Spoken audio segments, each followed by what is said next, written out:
আসসালামু আলাইকুম। আশা করি ভাইয়া সবাই ভালো আছো। তো তোমাদের উপর দিয়ে অনেক স্ট্রেস যাচ্ছে, কারণ তোমরা এসএসসি পরীক্ষার রেজাল্ট পেয়েছো, অবশ্যই হাতে পেয়েছো। এখন তোমাদের যেই পয়েন্টটা নিয়ে আলোচনা করব, সেই পয়েন্টটা হচ্ছে তোমরা ১ নম্বর পয়েন্ট যে বোর্ড চ্যালেঞ্জ কবে শুরু করবে। ২ নম্বর পয়েন্ট বোর্ড চ্যালেঞ্জের নাম্বার কমে কিনা। তোমরা যে বোর্ড চ্যালেঞ্জ করবা, হ্যাঁ, তাদের নাম্বার কমবে কিনা।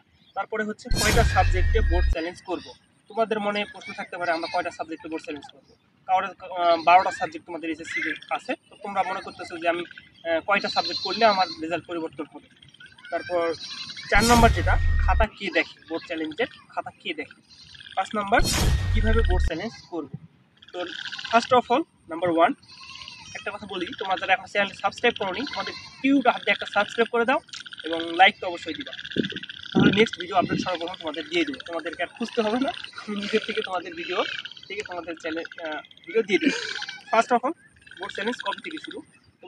তোমরা রেজাল্ট পেলা আজকে, অর্থাৎ আজকে 10 তারিখ। বোর্ড চ্যালেঞ্জ তোমাদের শুরু হবে আগামীকাল 11 তারিখ থেকে, অর্থাৎ শুক্রবার থেকে মানে 17 তারিখ পর্যন্ত তোমাদের বোর্ড চ্যালেঞ্জের হচ্ছে এই ডেটটা থাকবে।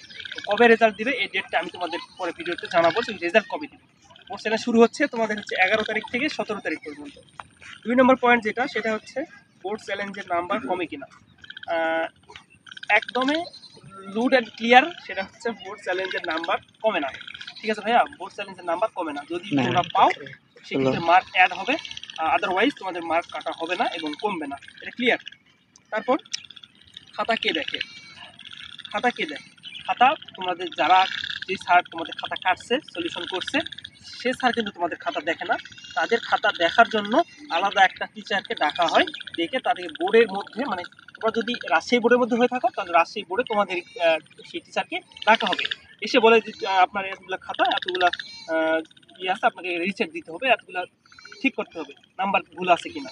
তারপর কীভাবে বোর্ড চ্যালেঞ্জ করবো, এটা আমার ভিডিওর ডেসক্রিপশন বক্সে চেক করো, তোমরা পেয়ে যাবা। আর ভিডিওটা হয়তো বা একটু আপলোড দিতে দেরি হলে তোমরা একটু পর ক্লিক করো, তাহলে পেয়ে যাবা কীভাবে সেখানে বোর্ড চ্যালেঞ্জ করবো ঘরে বসে মোবাইল থেকে। আমি সেখানে তোমাদের দেখিয়ে দিব। আর 3 নম্বর হচ্ছে কয়টা সাবজেক্ট বোর্ড চ্যালেঞ্জ করবো। এই 5 নম্বর পয়েন্টে হচ্ছে কয়টা সাবজেক্ট বোর্ড চ্যালেঞ্জ করবো।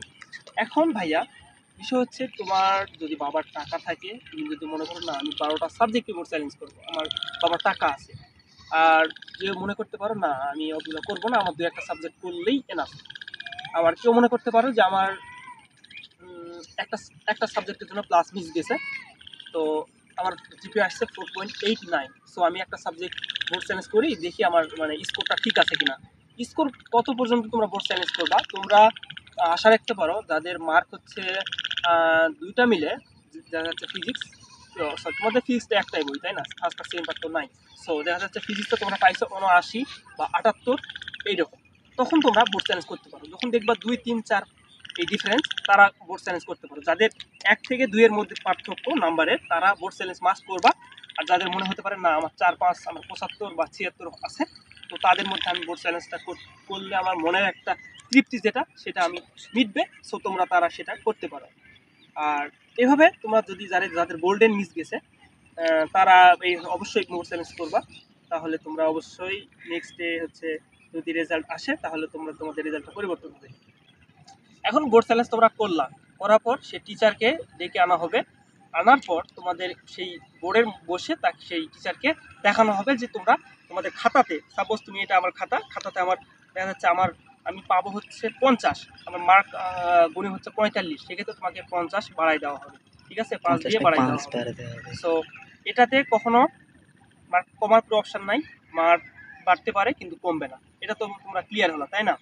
এখন যে বিষয়টা, সেই বিষয়টা হচ্ছে তোমাদের খাতাগুলা মানে কিভাবে মূল্যায়ন হবে।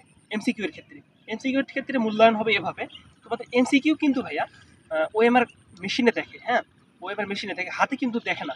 তোমাদের এমসিকিউ খাতা কখনো কিন্তু বোর্ড চ্যালেঞ্জে আসবে না, কখনোই না, নেভার কখনো বোর্ড চ্যালেঞ্জের খাতা এমসিকিউ তোমাদের দেখা হয় না। কারণ এমসিকিউ একবার ওএমআর মেশিন থেকে এভাবে বের হয়ে সেই অটোমেটিক্যালি সেই তোমাদের মার্কটা চলে যায় হচ্ছে তাদের ওয়েবসাইটের মধ্যে, তাদের মেশিনের মাধ্যমে ওটা প্রোভাইড করা হয়, ওখানে অ্যাড হয়।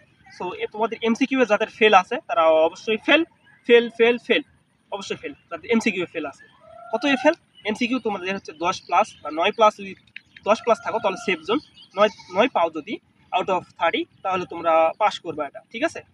আশা করি তোমার বিষয়টা ক্লিয়ার হয়েছে।